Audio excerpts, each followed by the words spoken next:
औज़ुबिल्लाहिमिनश्शैतानिर्रजीम बिस्मिल्लाहिर्रहमानिर्रहीम सल्लल्लाहु अला हबीबिही सय्यदना मुहम्मद व आलिहि वसल्लम।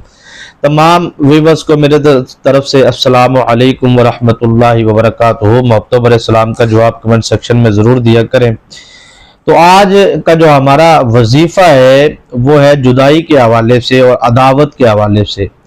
ये दोनों चीज़ें अलहदा अलहदा हैं।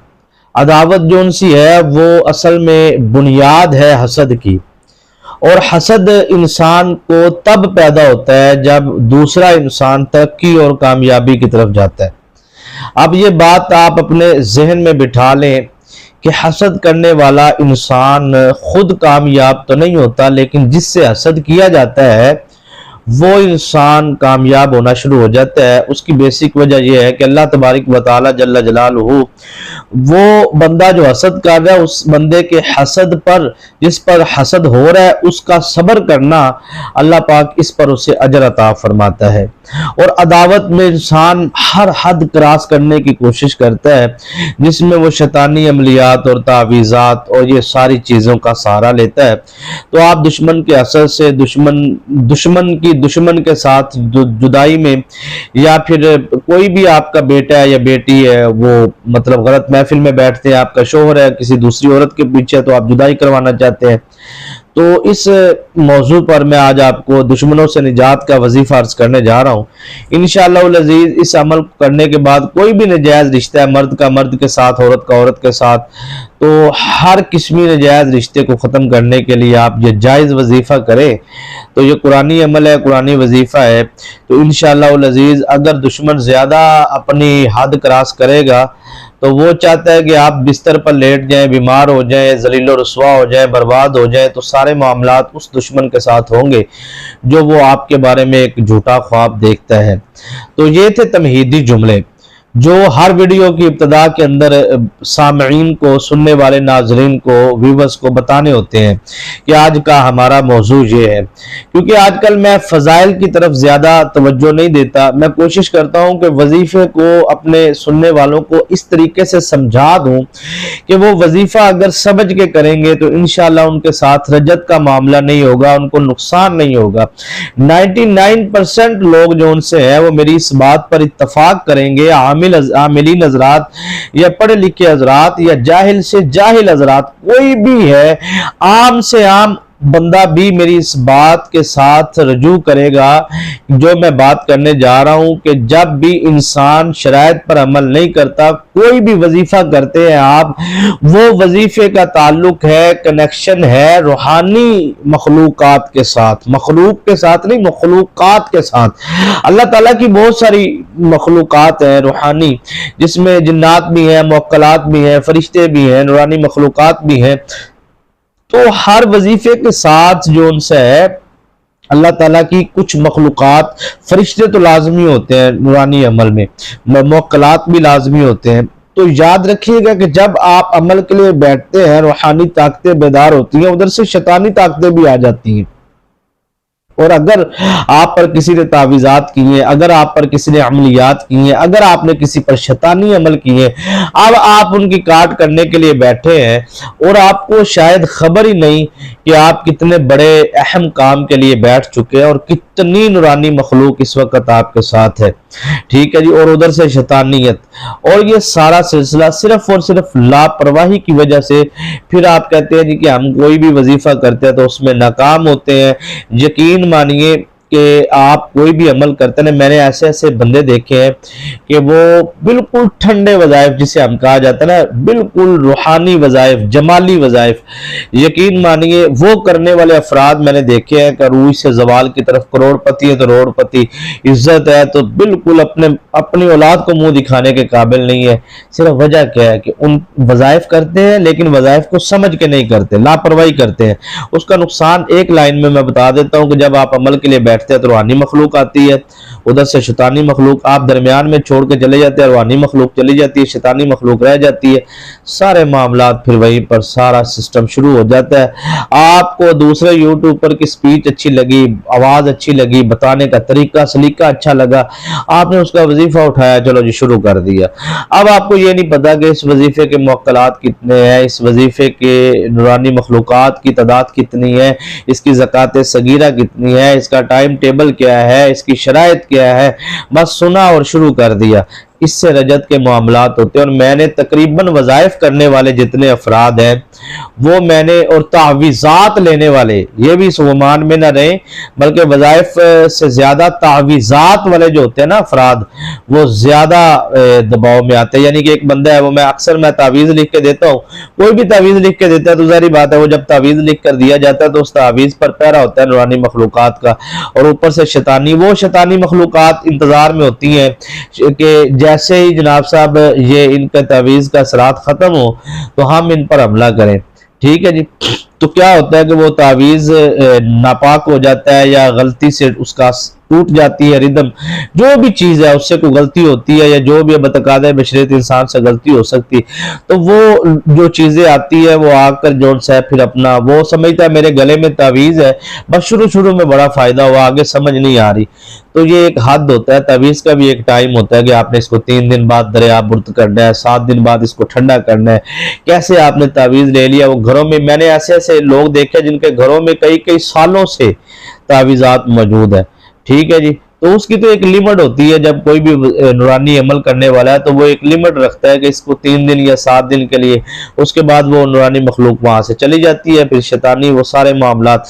बहरहाल ये बातें बहुत ज्यादा है, कोशिश मैं करता रहता हूँ कि आपको ऐसी ऐसी बात, एक आधी बात एक ऐसी समझ में आ जाए कि आप कम अज कम और कुछ नहीं, वजीफा देखें आप करें या ना करें। ये मैं जो अब आपको अमल देने जा रहा हूँ, आपको क्या लगता है, मैंने इस बड़े लेवल का ये अमल है, तो इसके आप देखें, आप इस अमल में थोड़ी सी भी गलती करते ना तो आप उल्टा किसी के लिए जो जलील रसवाई का प्रोग्राम बनाए बैठे हैं, वो खुद ही आपके अमल से आपके साथ सारे मामलात हो जाएंगे। ये जलाली अमल है।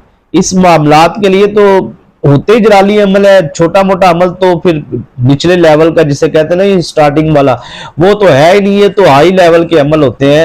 ये आमिलीन हजरात को पता है कि मैंने जो बातें आपसे की हैं वो बातें आपकी मर्जी है, आपने स्किप करके जाया कर दी है या इन बातों को आपने तवज्जो से सुन लिया है। मेरी एक एक जो लाइन है ना जो मैंने पीछे आपके बयान की है, सही बात है, इस लाइन के ऊपर मैं कई कई घंटों गुफ्तगू कर सकता हूँ और इसकी वजाहत और तशरीहात पर। मैं आजकल फजाइल नहीं बयान कर रहा हूं, मुझे फिक्र इस बात का लाक है कि मैं जब से वज़ाइफ की दुनिया में आया हूं, वज़ाइफ आप लोगों को देने शुरू किए हैं यूट्यूब पे, तो पहले मैं सिर्फ फजाइल बयान करता था, अब मैं सिर्फ और सिर्फ आप लोगों को बचने का, रजत से बचने के मतलब आपको बताता हूं, बल्कि जो भी वजीफा बताता हूं उसकी मुकम्मल शरायत एहतियात बताता हूं। क्यों? फजाइल का तो आप माशाल्लाह खुद बहुत पढ़े लिखे और इतनी यूट्यूब पे दुनिया पड़ी है फजाइल बयान करने वाली वज़ाइफ के ऊपर, तो क्यों ना हो वज़ाइफ के जितने भी फजाइल हैं वो तो आपको पहले ही मालूम है। तो आपको कोई ऐसी नई चीज मैंने शुरू की है तकरीबन काफी माह से कि अब मैं कोशिश करता हूं कि अपने हर सुनने वाले को इस तरीके से अमल बताऊं कि उनको रजत का मामला ना हो, नुकसान ना हो अमल करने के बाद, बल्कि उनको कामयाबी ही कामयाबी मिले। सारा आपने क्या करना है कि आपने सबसे पहले तो इस चीज का ख्याल रखना है कि आपने जब भी इस वजीफे को करना है, शर्त, पहली शर्त सुन लीजिए, पहली शर्त यह है कि आपने जब भी इस वजीफे को करना है तो आपने 3 दिन पहले इसका परहेज शुरू कर देना है और इस अमल को करने के बाद भी 3 दिन आपने इसका परहेज करना है। आप कहेंगे अमल तो जो उनसे है वो कितने दिन का है? मैं कहूंगा जी अमल आपकी मर्जी है, आप इसको 3 दिन कर लें, 7 दिन कर लें, 11 दिन कर लें, आगे 21 दिन और 41 दिन में तो इसके चिल्ले आ जाते हैं। तो अब आप 3 दिन की नियत करते हैं। बात समझने वाली यहाँ पे ये है कि आपने नियत कर ली है 3 दिन की और आपने दरमियान में अमल छोड़ दी है, यानी कि आपको मजबूरी बन गई है, तो आपने जगह तब्दील कर ली इस अमल के लिए। एक तो आपको जगह जो आपने रखनी है वो आपने एक ही रखनी है 3 दिन, और टाइम आपने 10:05 पे अमल शुरू किया है तो रोजाना 10 मिनट पे 5 मिनट पे आपने अमल शुरू कर देना है। अब इसमें जो राज है वो मैंने पहले गालिबन वीडियोस में बता चुका हूं, तो वो बातें रिपीट नहीं करूंगा जो पहले मैंने बताई हैं। अब ये है कि आपने क्या करना है कि एक वक्त में एक टाइम पे आपने इस अमल को शुरू करना है, दरमियान में नहीं छोड़ना। अगर आप 3 दिन का अमल है 2 दिन करके छोड़ जाते हैं तो तीसरे दिन वो मुअक्कलात आएंगे, शैतानी भी आएंगे, रूहानी भी आएंगे, रूहानी चले जाएंगे, शैतानी रह जाएंगे, फिर वो आपके मामलात के अंदर डिस्टर्बिंग और सारे मामलात। अब आपको पता ही नहीं कि वजीफे को खत्म कर दें, वो भी मैंने पीछे बताया है कि अगर अचानक बीच में से टूट जाए तो उसका सदका कैसे देना है, उसका रजू कैसे करना है, तो वीडियोज आप मुकम्मल सुना करें। अच्छा, इसके बाद ये है सर कि आपने 3 दिन पहले परहेज शुरू कर देना इस अमल का। परहेज किन किन की चीजों का करना है? कच्चा प्याज, लहसुन, अदरक वगैरह, ये बदबूदार चीजें आपने इन चीजों से ख्याल रखना है जिससे मुंह से स्मेल बदबू पैदा हो। बीफ बड़ा, ये आपने गोश्त, इससे मुकम्मल परहेज करना है। अंडा मछली वगैरह ये आपने मुकम्मल परहेज करना है, ये जलाली अमल है। तो इसके लिए आपने सर क्या करना है कि सबसे पहले तो आपने सदका देना है अमल शुरू करने से पहले, यानी कि 3 दिन परहेज करना है। 3 दिन परहेज करने के बाद सदका देना है। सदका देने के बाद सर आपने इस अमल को शुरू करना है चौथे दिन।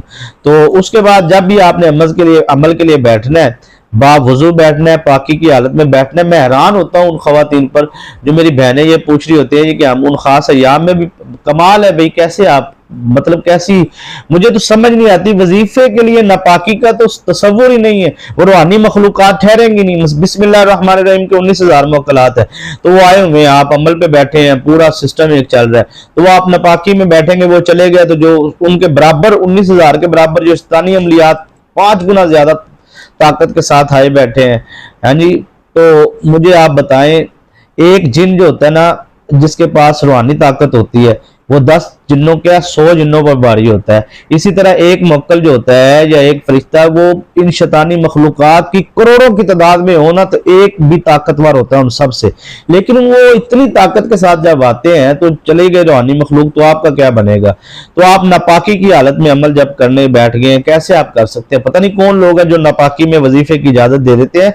मैं बार बार कहता हूं कि वजीफे का ताल्लुक जो उनसे है वो फरिश्तों के साथ, मुवक्किलात के साथ, जिन्नात के साथ, रूहानी मखलूकात के साथ होता है। तो ये वजीफा हमने मामूली असल में समझ लिया ना, बस अब आजकल कुछ ज्यादा ही चल गया, इसलिए तो इसकी जो बिल्कुल बारीकी होती है उसको समझने की आप कोशिश करें तो आपको बहुत सारी चीजें जो उनसी हैं वो मिलेंगी।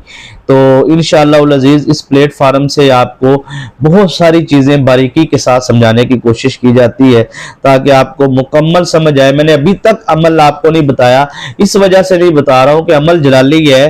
तो आप जब मुकम्मल शरायत पर अमल करके अमल करेंगे तो आपको कामयाबी मिलेगी और 100% मैं लिख के कहते हो तो मैं दे देता हूँ कि आपको किसी किस्म का रजत का मामला नहीं होगा और 99% आपका काम होगा जिस मकसद के लिए आप करेंगे। सिर्फ शरायत पर अमल करना है। जिस्म पाक होना शर्त है, बावुजू होना शर्त है। मर्दों खवातीन बालिग हज़रात इस अमल को कर सकते हैं। इस वजीफे की रूहानी इजाजत के लिए 3 मरतबा दुरूद शरीफ पढ़ के कमेंट में सुभान अल्लाह लिखें और जिन दोस्तों ने चैनल को सब्सक्राइब नहीं किया जरूर करें। वीडियो को लाइक कमेंट करते रहा करें, आप मोहब्बतों का इजहार करते हैं, हौसला अफजाई होती है कमेंटों में। तो आपने क्या करना है जी कि आपने 7 कंकरियां ले लेनी है। समझ आ रही है? यहां तक 7 कंकरियां ले लेनी है। ये अमल आपने जोहर की नमाज के बाद करना है। अब कुछ लोग कहेंगे जी हम सुबह 12 बजे, 10 बजे या शाम को या रात को, तो भाई आपकी अपनी मर्जी है। मैंने जो टाइम फिक्स है उसका बता दिया है। अब नीचे कमेंट करके टाइम ना चेंज करवाइएगा मेरे से, ना मैं कर सकता हूँ ना मेरे पास इख्तियार है। तो इसका एक फिक्स टाइम है कि आप इसको जोहर की नमाज अदा करके, क्योंकि इस अमल के लिए नमाज पढ़ना जरूरी है। ठीक है जी। अच्छा, इस अमल के लिए जो सबसे लाजमी शर्त है ना वो है कि आपने अपना हसार लगाना है। हसार कैसे लगाना है? वो आप दुरूद शरीफ का लगा लें, सूरह इखलास का लगा लें, आयतुल कुर्सी का हसार लगाने का तरीका मैंने वीडियो अपलोड की है, उसका मैं लिंक डिस्क्रिप्शन में दे दूंगा, वो आप पूरा सुन लीजिए। हसार आपने पहले लगाना है, फिर उसके बाद आपने इस वजीफे को करना है। हसार आपका लग गया सर, अब आपने ना औज़ुबिल्लाह पढ़नी ना बिस्मिल्लाह पढ़नी। आपके पास होंगी 7 कंकरियां, 7 पत्थर छोटे छोटे बिल्कुल जर्रात के बराबर। वो आपने उनमें से एक कंकरी को लेना है। लेने के बाद बगैर औज़ुबिल्लाह के, ना औज़ुबिल्लाह पढ़नी ना बिस्मिल्लाह ना दुरूद शरीफ, कुछ नहीं, बस हसार लगा के आपने पढ़ना है। वमा रमईता इज़ रमईता वलाकिन्नल्लाह रमा। एक मरतबा मैं कोशिश करूंगा स्क्रीन पे चला दूं, वमा रमईता इज़ रमईता वलाकिन्नल्लाह रमा। अब आगे समझने वाली बात यह है, अगर आपने किसी के साथ जुदाई करवानी है तो आपने वहां पे बोलना है वमा रमईता इज़ रमईता वलाकिन्नल्लाह रमा। जुदाई हो फला बिन फला की, फला बिन फला से, मसलन मर्द और मर्द की माँ का नाम लेना है, बीवी कर रही है अपने शोहर के लिए, तो अपने शोहर का और शोहर की माँ का नाम लेके आगे कहे जुदाई हो फला लड़की और फला बिनते फला उसकी माँ की, यानी कि ठीक है जी, समझ आ गई है। मिसाल दी है मैंने, ज़ैद बिन बकर की जुदाई हो फला बिन फला से। फला बिन फला पर आपने उन दो चार नाम लेने हैं कि फला बिन फला की जुदाई हो फला बिन फला से, ठीक है जी, लड़के का और लड़की का, जिनसे आप लड़के लड़के की जुदाई, जिनकी भी आपने जुदाई करवानी उनका नाम लेना। आप समझने वाली बात यह है यहाँ पे कि वमा रमईता इज रमईता वलाकिन अल्लाह रमा, जुदाई हो फला बिन फला की फला बिन फला से, ठीक है जी, एक मरतबा। वमा रमईता इज रमईता वलाकिन अल्लाह रमा, जुदाई हो फला बिन फला की फला बिन फला से, दो मरतबा। इस तरह आपने पढ़ना है। अच्छा, आप किसी को जलील और रुसवा करना चाहते हैं, काट करना चाहते हैं, पलट करना चाहते हैं, दुश्मन को बिस्तर पर लटाना चाहते हैं, जो भी है वो आपने आगे नियत करनी है कि जो वमा रमईता इज रमईता वलाकिन अल्लाह रमा, दुश्मन मेरा फला बिन फला जलील और रुसवा हो, उसका नाम लेना, उसकी माँ का जलील और रुसवा, दम कर देना उस कंकरी पर, ठीक है जी। इस तरह फिर आपने कहना है वमा रमईता इज रमईता वलाकिन अल्लाह रमा, फला बिन फला मेरा दुश्मन जलील और रुसवा हो, या उसकी जो भी आपकी बर्बादी, जो बिस्तर पर लटाने का जो भी, वो आपने कंकरी सा ले लेनी है। समझ आ रही है आपको? वो कंकरी आपने क्या करना है कि उसके ऊपर पढ़ना है वमा रमईता इज रमईता वलाकिन अल्लाह रमा। तो आगे आपने जो मकसद है आपका, वो मकसद आपने बोलना है। बोलने के बाद आपने इस तरह आपने 313 मरतबा पढ़ के 313 मरतबा ही कंकरी पर दम करना है, ठीक है जी। उसके बाद आपने सर क्या करना है, तो उस कंकरी को आपने काले कपड़े के अंदर रख लेना है, ठीक है जी। रखने के बाद आपने क्या करना है कि उस एक कंकरी को आपने काले कपड़े के अंदर रखना है। रखने के बाद आपने फिर वो जो आसार है आयतुल कुर्सी का, वो दोबारा आपने पढ़ना और पानी पर दम करके वो पानी पर पी लेना है, और अपनी पेशानी पर, अपने चेहरे पे वो पानी थोड़ा सा मसाज कर लेना, उससे आपका मुकम्मल आसार हो जाएगा। अब आगे सर आपने क्या करना है, वो कंकरी जो सी है काले कपड़े में से निकाल के, दुश्मन की तस्वीर हो या तस्वुर हो, उसके ऊपर आपने यूं इस तरह करके कंकरी फेंकनी है, ठीक है जी। और आपने जो सा ये काम अपने घर की हदूद से बाहर करना है, घर की छत कमरे, घर की हदूद के अंदर नहीं, वजीफा घर के अंदर करें। कंकरी आपने घर से बाहर जाके दुश्मन का तस्वुर, या उसके घर या उसकी गली में, या उसको जैसे भी आप, या फिर आप दूर है कहीं तो फिर आप उसका तस्वुर में कहीं, लेकिन अपनी जिम्मेदारी पे, समझदारी पे आपने काम करना है। तो वो आपने कंकरी उधर फेंक देनी है। इस तरह एक कंकरी एक दिन आपने अमल करना है। इस तरह दूसरे दिन फिर दूसरी कंकरी पर, तीसरे दिन फिर तीसरी कंकरी पर, इसी तरह 7 दिन 7 कंकरियों पर आपने ये अमल करना है। और इसी तरीके से आपने अमल करना है। 7 दिन आपने हुब्बे तौफीक सदका लाजमी देना है। चाहे एक मुट्ठी चावलों की आप सदका दें, वो आप बाहर परिंदों को डाल दें, जैसे आपको महसूस लगे, तो वो आपने एक मुट्ठी चावलों की या गोश्त की, जो भी है वो आपने सदका देना है। तो इस अमल को आप इस तरीके के साथ अगर करते हैं, और जो पीछे मैंने तमाम शराइत बताई है उन शराइत पर अमल करते हैं, यकीनन आपको फायदा भी होगा, कामयाबी भी होगी, और आप पर रजत का मामला भी नहीं होगा, और आपका वार भी आपकी तरफ वापस नहीं पलटेगा, और आपका दुश्मन से आपकी मुकम्मल हमेशा हमेशा के लिए निजात होगी। मुकम्मल समझ अगर आ गई है, और मैंने मेहनत की है, आपको समझाने की कोशिश की है, तो फिर आप दुआओं में जरूर कमेंट में याद रखा करें। इजाजत दीजिए। अस्सलामु अलैकुम व रहमतुल्लाहि व बरकातहू।